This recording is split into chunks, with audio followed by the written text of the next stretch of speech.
Welcome back, ladies and gentlemen, to the Elder Scrolls V Skyrim's Special Edition. My name's Camel, and today we have a guide for an actually rather unique yet practical weapon, something that's bloody rare. And that would be the Steel Battleaxe of Fiery Souls, an item that I was not familiar with, nor did I know the full potential of. Now be sure to check out my social medias, links to them can be found down in the description, and down there is also a timestamp that will take you straight to the overview of the weapon if you so wish to use it. Now, luckily for us, there is no level requirement to get this weapon, so you can come here at any level and get your hands gripped firmly around this long axe. So what we'll need to do is firstly make our way into the back end of the Pale, nestled in the hills just to the north of the Night Gate Inn, which you'll be familiar with if you've seen my video about Fulltime secretly being a Blades member in hiding. But if not, no problem, because planted secretly in the foothills, we will actually begin to see Nordic ruins. This is Ironbound Barrow.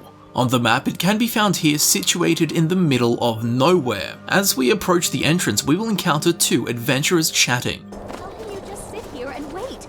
We should be in there. We must gather our strength. Who knows what's inside? Treasure, that's what. Get off your scaly rump and let's go. Hush, Salma. We aren't alone.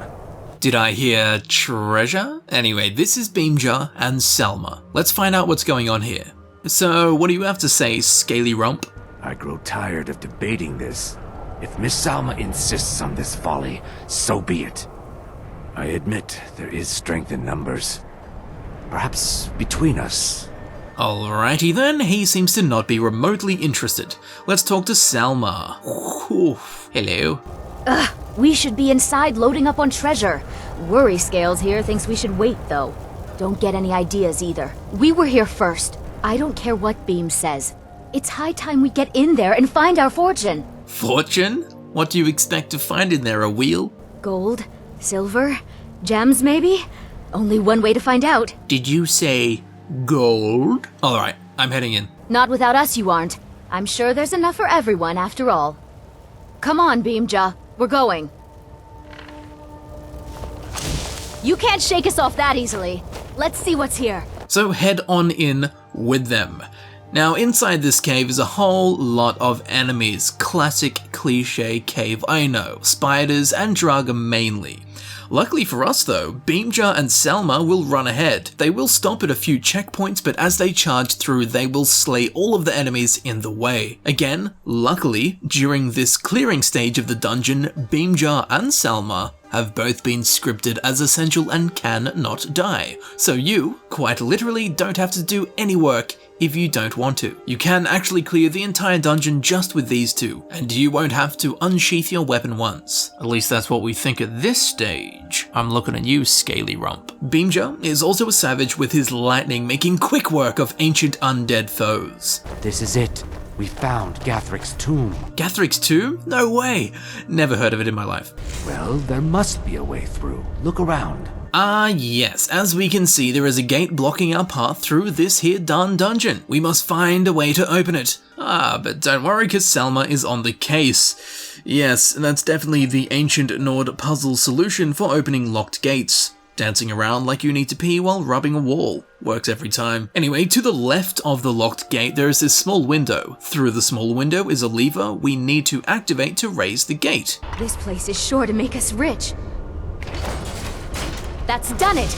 Let's get in there. Once you do so, continue through with Beem-Ja and Salma as they topple the legions of undead before us. Would you rush look ahead. at that? This is a trap if I ever saw one. An ancient trap. Maybe Salma can handle this one with her wiggle. I jest. As we can see, there is a helmet on this pressure plate, disguised as a plinth. However, we must remove the helmet from the plinth or pressure plate to open the gate. Just be sure to stand back when you do or will be made into a pincushion. Once it is open, head on up the stairs. This is it. Gathrik awaits us. What are you on about? Let's just get the treasure here and go. Now just a warning, this fight might be a tough one as we'll be fighting Warlord Gathrik. We're in this together. Stay close. Well, that's reassuring. Time's up, let's do this. Anyway, as we enter, a fight will ensue, and as soon as Warlord Gathrik is defeated, will suffer Sax-Halil subterfuge. Lucky for you, that was just sitting there for the taking. Fool. I should thank you. I knew the girl wouldn't be strong enough to help me kill Gathrik alone. There's just one more thing I need from you. To fully absorb Gathrik's power, I require a blood sacrifice. Your blood should be good enough. This will go easier for us both if you don't bother fighting back. You little slippery skink.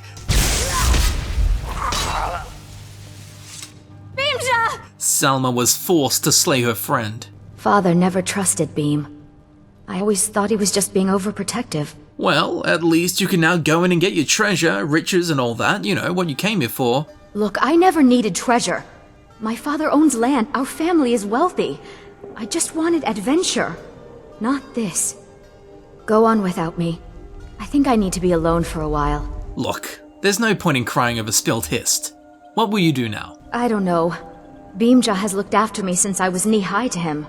I need to rest, and then I think I'm going back to High Rock. Go on without me. I think I need to be alone for a while.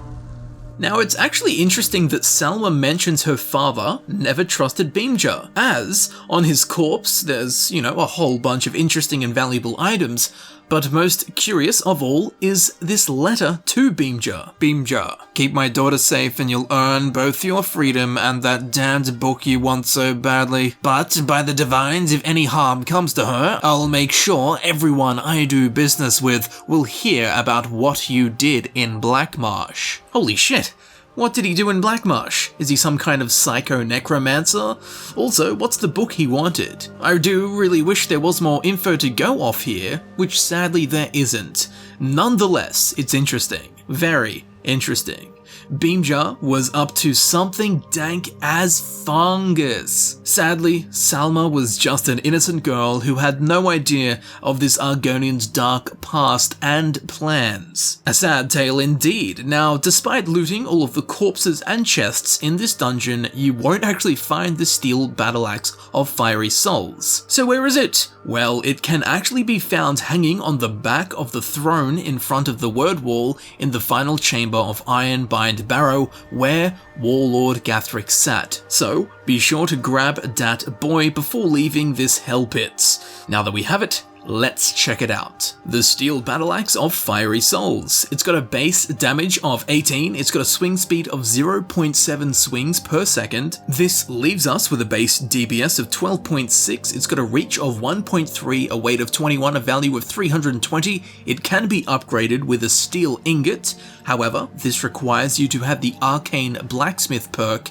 And luckily, the Steel Battleaxe of Fiery Souls benefits from the Steel Smithing perk, meaning that it can be upgraded all the way to Legendary without the assistance of smithing fortification effects. And finally, its enchantment. If the target dies within 5 seconds, it fills a soul gem. It also deals 10 points of fire damage, and targets on fire take extra damage. Now, this is actually a unique enchantment that we'll fully discuss in a minute. For now, let's talk about the practicality of the Steel Battleaxe of Fiery Souls at face value. You walk into this dungeon and grab it. How useful will this thing be? I would actually say that it's rather useful.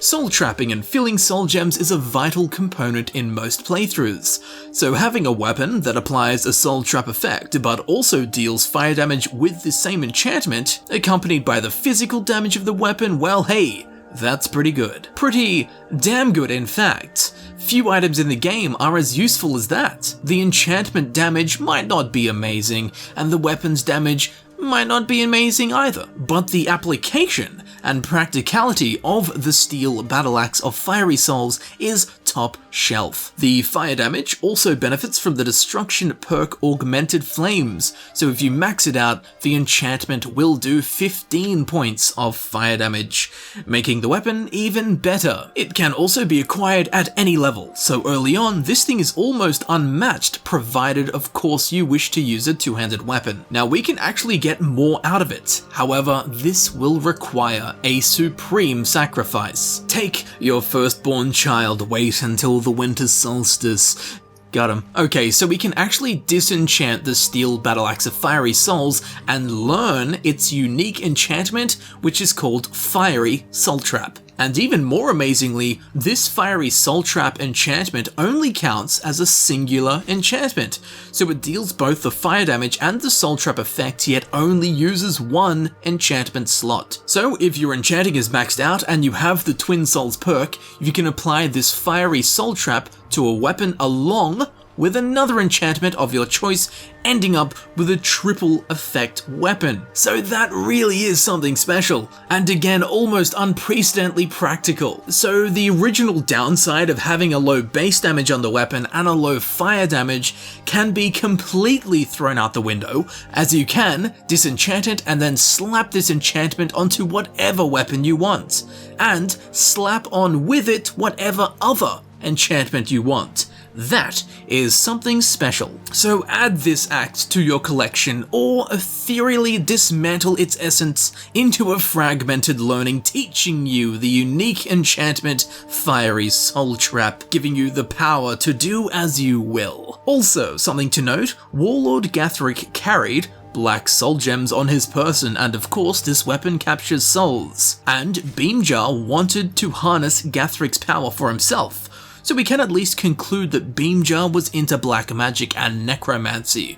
What he did in Black Marsh though, hopefully we'll find out in a later Elder Scrolls game. But for now, here it is in action, the Steel Battleaxe of Burning Feet.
And there you have it, ladies and gentlemen, I've been Camel, and this has been my guide for the unique two-handed axe, the Steel Battleaxe of Fiery Souls.